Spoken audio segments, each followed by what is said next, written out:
17,000 satellites.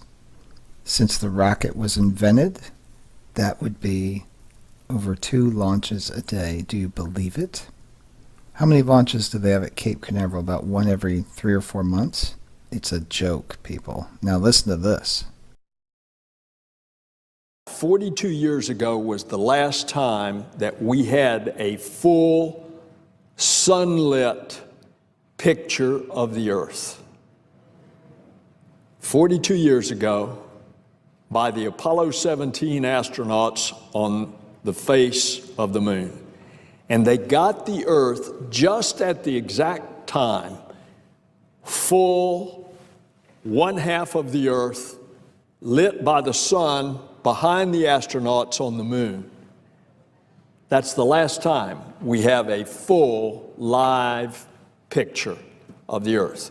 We've had many other pictures, but what they are is there's a strip here and a snippet there, and they're all stitched together, even though they're taken at different times to make a composite of what the Earth simulated looks like. What this satellite, Discover, will do as its camera looks straight back at Earth, taking about 13 photographs in a 24-hour period. Since the satellite is between Earth and Sun, looking back with the telephoto lens, it will always see the sunlit side of the whole side of the Earth as it rotates about its axis every 24 hours and as it rotates about the sun every 365 days. That will give us a new perspective of the overview effect of what this home is that we call planet Earth and what it looks like on a daily basis every 2 hours. So satellites aren't real, and they know this. They get this money and they build things that they usually don't tell you about, but when they do tell you about them, they give you completely false ideas about what these things are really used for.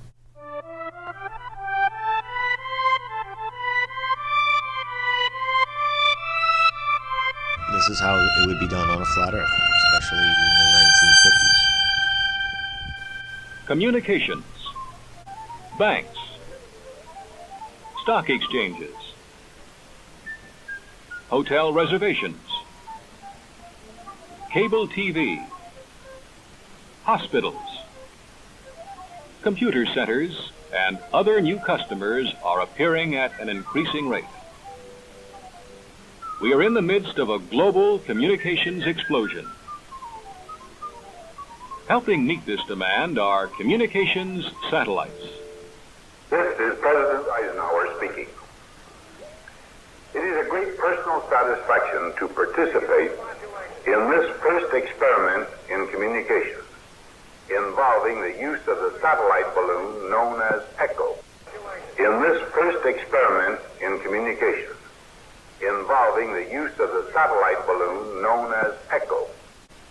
Involving the use of the satellite balloon known as ECHO. August 12, 1960. President Eisenhower took part in the historic first transmission via ECHO satellite. By bouncing radio waves off its shiny surface, it made possible long-distance telephone conversations. Bouncing radio waves off its shiny surface, it made possible long-distance telephone conversation. By bouncing radio waves off its shiny surface, it made possible long-distance telephone conversations. Involving the use of the satellite balloon known as ECHO. Long-distance telephone conversations, and the transmission of photographs and music. Other communication satellites followed. Telstar,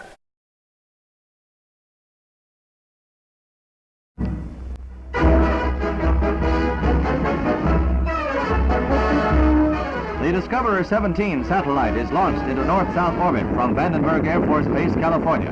After more than 1 million miles and 31 passes over the Earth's poles, a capsule is released over the Pacific, where a flying boxcar waits to grapple the descent chute. A miss on the first try, but the second makes the connection.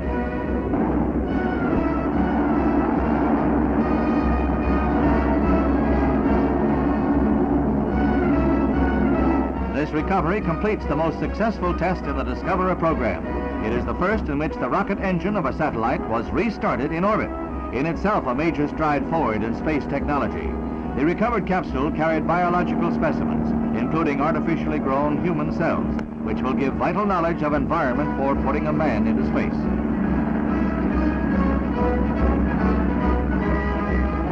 A major milestone in America's program of space exploration. Relay, SYNCOM. Each a research step leading to commercial spacecraft capable of handling satellite communications. In 1964, television viewers around the world were able to watch the Olympics from Tokyo. At the Manned Spacecraft Center in Houston, doctors discussed space medicine and early cancer detection. One of these things go down, what do you call it? Weather balloon. Now this UFO came down in my backyard. It was a weather balloon. Yeah, weather balloon. These are all weather balloons, aren't they? Technically, that's not a lie. They're designed for handling weather. Right? Rocket design failure blamed for Galileo satellite mislaunch. An investigation by launch service provider Arianespace shows that fuel freeze caused the Galileo satellite launched in late August to enter into a lower orbit than planned.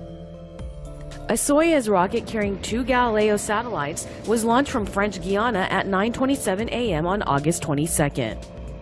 The fairing, a cone which protects the payload, was shed after the rocket entered into space due to the reduced friction as anticipated. The first and second stages also detached from the rocket without a hitch. A design flaw, however, caused the fuel powering the frigate stage to freeze. The hydrazine nozzle was blocked as the fuel supply pipe was placed too close to low-temperature helium pipes. The satellite was placed into a lower orbit than planned. Lacking sufficient fuel, the satellites are not expected to make it into their pre-planned orbit.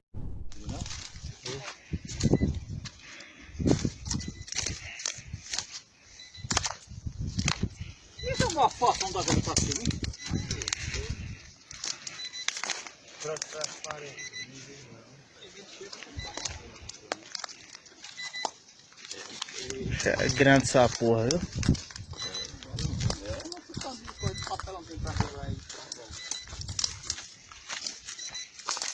Eu sou dizendo que ele tá mandando. Não, mas não vai só a luz. Não, isso aí vai sair mais não, cara.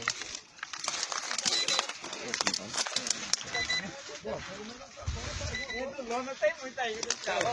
Lona e lona pra quem quiser aí. Quero só da porra.